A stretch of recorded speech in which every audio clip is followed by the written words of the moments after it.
At this very moment, all over the world, giants of industry are negotiating deals involving vast sums of money. This, my friends, is called commerce.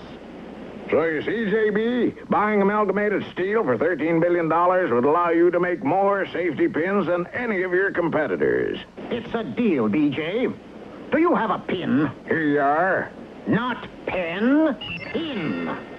And this vast world of commerce also includes the little village of Foggy Bog, Wisconsin, where at this moment another negotiation is going on. So you see, JB, your purchase... I told you before, I don't want any Wigglesworth's Indian Guide election. Now get out of here. Gee, Professor, he's got what they call sales resistance. There is no such thing as sales resistance, Wilberforce. Fillmore. Hmm? I keep telling you, my name is Fillmore Bear. Of course it is. Now, where was I? There is no such thing as... Sales resistance, right, Egbert? If there's something to sell, there's someone to buy it. Remember when I had to unload those 40,000 refrigerators? Yeah, Professor. Well, there's not an Eskimo in the Arctic whose igloo isn't equipped with the Wigglesworth Wonderlust. Imagine, Professor, all them Eskimos sitting around waiting for their refrigerators to defrost. Yes, but lately, Alfredo, I just don't have the same get up and go. Maybe you're getting old. Oh, nonsense. It's just that peddling from door to door doesn't offer enough incentive for a creative person such as I. I was destined for a nobler profession in life, Father. I must go onward and upward. Okay, let's go, Professor. I can't. Something keeps holding me back. The memories of long ago? No, my foot is caught in this door. You see, Albrecht, ever since I was a small boy, I knew I was destined for bigger things than Wigglesworth Indian Guide. My mother used to tell me, Waldo, hitch your wagon to a star. And by George, this may be it. It's coming. I can see it. Hooray! Did you have to do that? Now I've lost it. Jay, I'm sorry, Professor. Was it as big as a bread box? Wait! Coming back again. Is it a bird? Is it a plane? Is it... Will you stop already? This is probably the most magnificent idea I've had in my entire life. Now, where can I find her? Find who, Professor? I'm not going to tell you, Wenceslas. You'll just blow that stupid bugle again. No, please, Professor. I promise I won't blow it again. All right. Do you remember Baby Jane McConkey? The famous child movie star? Oh, I've seen all her pictures. Say, whatever happened to... Well, Wensenham, the world is ready for another Baby Jane McConkey, and I, Waldo Wigglesworth, am going to discover her. Gee, Professor, that's real exciting. Blow that bugle again. Professor, where are you going to find a little girl who can be a movie star? Well, that's a good question. In a town like Foggy Bog with a population of 617 senior citizens, where in the world am I going to find my Baby Jane? Hi, fellas. Long time no see. Osmond, there she is! She? Oh, come on, Waldo. Property! Have you ever considered having the world at your feet? Fame, fortune, your own swimming pool? But, Professor, I have everything I could ever want right here in Foggy Bog, Wisconsin. Did you say swimming pool? Yes, Hoppity, and much more. Candlelight dinners, Afghan hounds, Hoppity Hooper, I am going to make you a star. Heated swimming pool? Yes, my boy, 87 degrees Fahrenheit. You can grow orchids in it. Is there any way in the world that Professor Waldo Wigglesworth can make Hoppity Hooper into a little girl movie star? Be sure to watch the next one of these things. Whatever happened to Baby Hooper?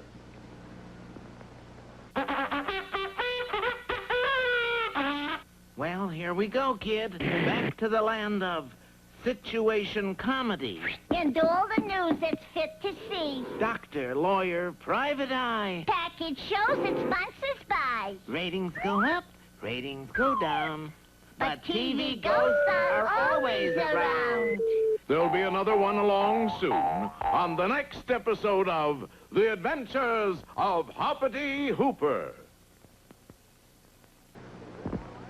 As you will remember, in our last episode, Professor Waldo Wigglesworth promised to make Hoppity Hooper a star. Hoppity was a little reticent at first, but when the professor mentioned Your very own swimming pool, my boy. Hoppity was starstruck. What do I have to do, Professor? Well, first of all, we need a long blonde wig. A long blonde wig. Naturally, my boy, how else can you appear in my box office smash? What box office smash? Son of Baby Jane. Professor? Yes, Egbert? Whatever happened to Baby Jane? But, Professor, I want to be myself. Gee, I can dance and sing, and I can do terrific bird calls. Listen. That was a bird call? Sure, that was a Baltimore Oriole. Sounded more like an Arizona horned toad. It's got kind of a beat to it, though, Waldo.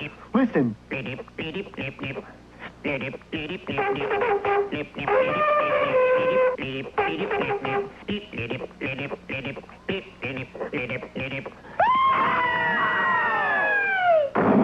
Hoppity, that's it. It's a new sound. Here, put on that wig. You are now my singing sensation, Baby Hooper. And so, almost overnight, Baby Hooper was the new croak and roll sensation. Come on, all you folks. Yeah, yeah. Come and do the croak. Yeah, yeah. Hold your breath and thump your chest, and that's the way they croak. Yeah, yeah.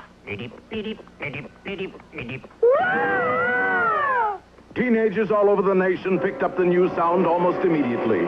Hoppity's croak swept the nation. Now, Leon, tell the class where is the capital of the United States. D.C., teacher. That's right, Leon. D.C. is correct. Pardon me, buddy, but could you spare it for a cup of coffee? I'm sorry, but I don't have a on me. Hey, ladies and gentlemen, if you elect me to office, I promise to put an end to, and furthermore will increase, and you will have air in every pot. You may not agree with what he has to say, but you have to admire his... Come on, all you folks. Yeah, yeah. Come and do the croak. Yeah, yeah. Hold your breath and thump your chest, and that's the way to croak. Yeah, yeah. Do you realize, Fillmore, that we have made the entire nation Baby Hooper conscious? Our fame and fortune is made. All we have to do is sit back and exploit Hoppity Hooper. Here comes Hoppity now. Oh, what's the matter, Hoppity? You look a little depressed. I want to be loved. Loved, but Hoppity, the entire country loves you. You're getting more fan mail than Lassie. But it's not me they love. Well, who then, Hoppity? It's my...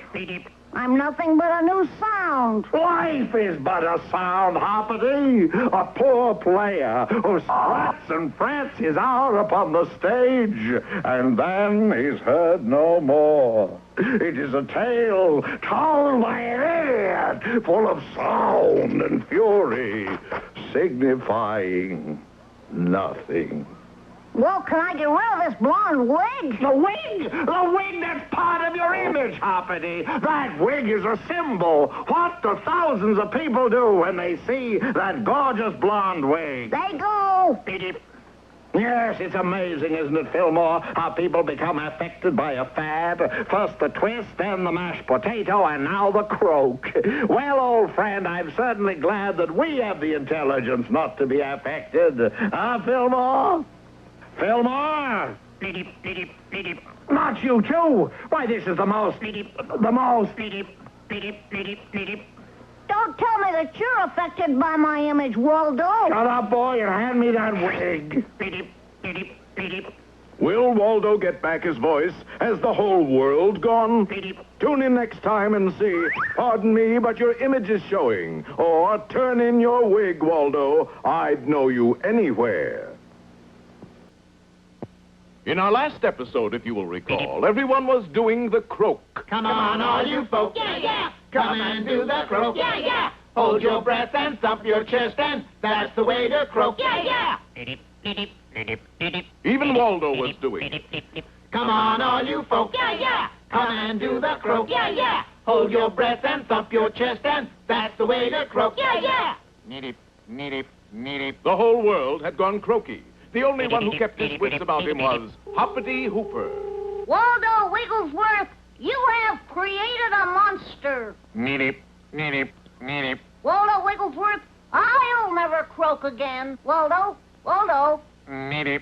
Hoppity, realizing that Waldo Wigglesworth was beyond reasoning, sprung off in search of a cure for the whole croaky situation. Come on, all you folk. Yeah. Come and do the croak. Yeah. Hold your breath and thump your chest, and that's the way to croak. Yeah. Needip, needip, needip, needip. Honey, we don't do that anymore. I mean, baby, the croak is out. the croak is out. I mean, you are something else, sweetie. The croak went out with the chili bowl habit. There's a whole new sound called the boing. The boing?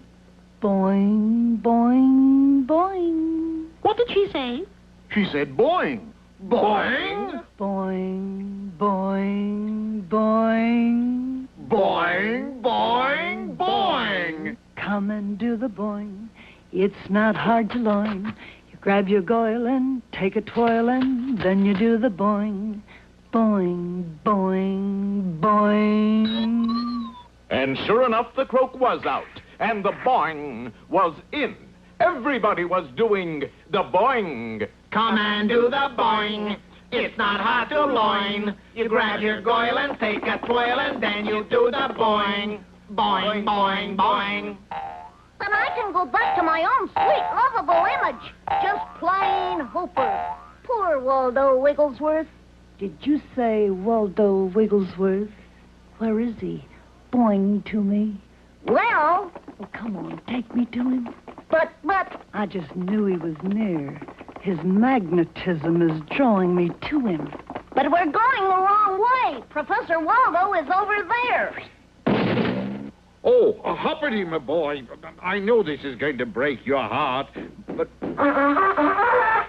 Confound it, Fillmore. I'm having a hard enough time bringing this to Hoppity without your interference. But Waldo... You see, Hoppity, the public is very fickle. Though I don't know how to tell him, Fillmore, I hate to see a grown frog cry. Well, Hoppity, you know, 1 minute it's the croak, and the next... Oh, you tell him, Fillmore, I just can't seem to do it. And the next minute, it's the... Boing. Why, you did that rather well, Fillmore. But I didn't do it, Professor. Oh, my. Susan Swivelhips. Don't tell me you're the boing girl. But who else, sweetie? Do you remember the last time we saw each other, Waldo? Well, I can explain that, my dear. You left me waiting at the altar. But the sheriff was coming. We had to get out of there. Not only did you leave me at the altar, but you left me holding a hot bottle of Wigglesworth Indian elixir. Waldo! Waldo! Boing. Boing.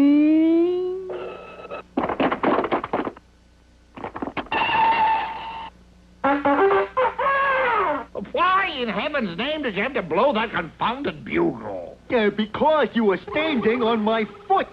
Will Waldo free himself from Susan Swivelhips, the boing girl? Will Waldo get off Fillmore's foot?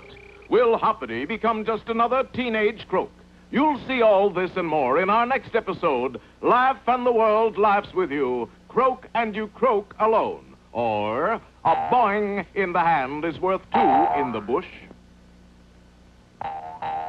In our last episode, Waldo Wigglesworth ran into an old girlfriend, Susan Swivelhips, who he had left waiting at the altar with a hot bottle of Wigglesworth's Indian elixir. She had now become famous as the Boing girl. What was that for, Fillmore? You were standing on my foot. Well, I'll get off your foot just as soon as the boing girl releases my collar. And I will let go of your collar just as soon as we're married. Married? Me? I'm not the type. I'm more of a wolf, you might say. A foxy wolf. But, Waldo, don't you want someone waiting for you when you get home in the evenings? Well, I've already got Dinsmore here. Someone to set you in your easy chair? Someone to take your shoes off? Those aren't shoes, and that's me. Even read the comic strips to you? But Susan, at heart, I'm just a rolling stone. And Waldo slipped out of Susan's grasp and dashed away. Fortunately, Susan had thought to tie a rope around his ankle. He's right, Susan. He's a rolling stone. Finally, the boing girl made Waldo promise to meet her at the chapel in 2 hours. How time flies. Hey, we're all packed, Professor. Packed? Yeah, to catch the eastbound freight out of town. No, Fillmore, I'm tired of running, tired of being hunted like an animal. Then you're gonna marry up with Susan Swivelhip? No, I'm going to think my way out of this predicament. Gracious. Goodness gracious, Professor. Whatever did happen with your head there? I don't quite know, Fillmore. I think I've blown a fuse. AC or DC? I shall try again. No, Fillmore, it's no use. My brain is dead. Like a battery, it needs recharging. Don't worry, Professor. I'll have your head recharged in a minute. Turn it off, Fillmore! To fully charge, turn on current all the way for 1/2 hour. Turn it off, Fillmore! You're lucky, Waldo. You ain't got no dead cells.